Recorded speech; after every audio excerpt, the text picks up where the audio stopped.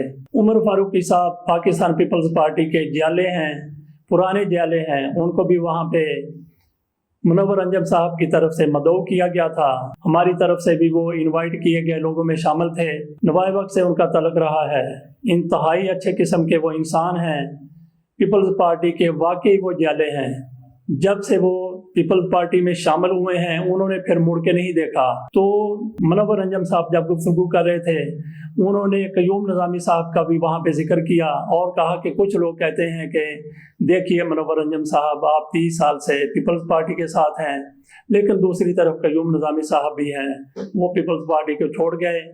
منور انجم صاحب کی طرف سے یہ کہا گیا کہ یہ قیوم نظامی صاحب کا اپنا معاملہ ہے کہ انہوں نے کس بنیاد پر پیپلز پارٹی سے وہ ذرا تھوڑا سا الگ ہو گئے۔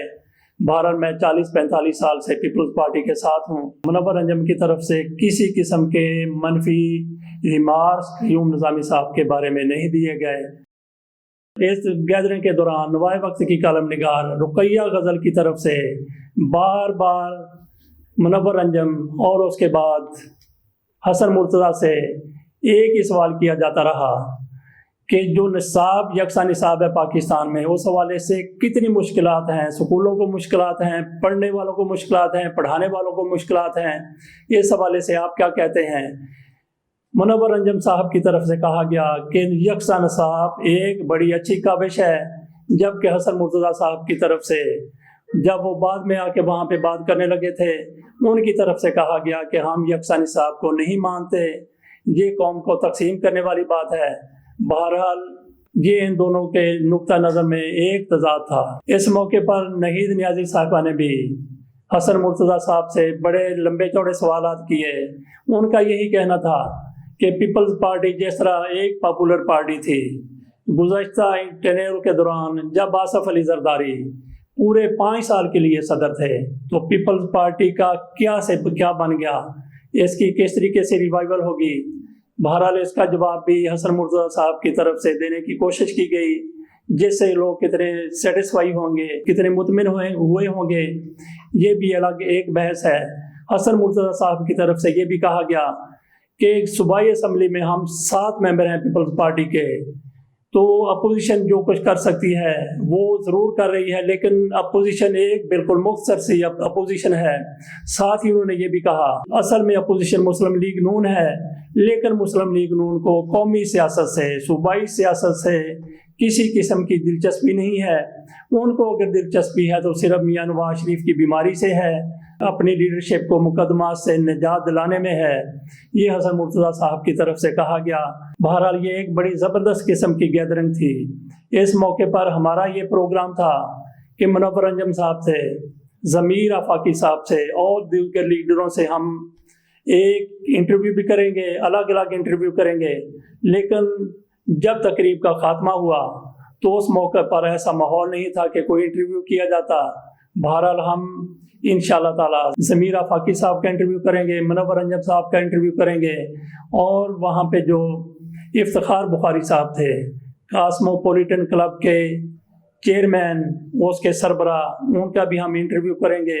ان کی طرف سے وہاں پہ یہ کہا گیا کہ CSS کرنے والے جو بچے ہیں ان کے لیے اس کلب کی طرف سے، بخاری صاحب کی طرف سے سارا کچھ فری بندوبست کیا گیا ہے، کلاسیں فری ہیں، کتابیں فری ہیں، وہاں پہ دیگر معاملات ان میں بھی ان طلباء و طالبات کی پوری مدد کی جائے گی۔ بخاری صاحب کی طرف سے یہ بھی کہا گیا کہ اس کلب کے دروازے صحافیوں کے لیے بالکل کھلے ہیں، جو بھی یہاں پہ کوئی ایونٹ کرنا چاہتا ہے، کوئی پروگرام کرنا چاہتا ہے، اس کے لیے ہم فری سروسز دیں گے۔ تو یہ ایک بڑا زبردست قسم کا ایونٹ تھا جو صحافیوں کے آنر میں ایک شام رکھی گئی تھی، جو پیپلز پارٹی کا ایک چھوٹا سا ایونٹ بن گیا تھا۔ میں سمجھتا ہوں کہ پیپلز پارٹی کی طرح دیگر جماعتوں کی طرف سے بھی صحافیوں کو اسی طرح سے اپنے پروگرام سے آگاہ ضرور کرنا چاہیے۔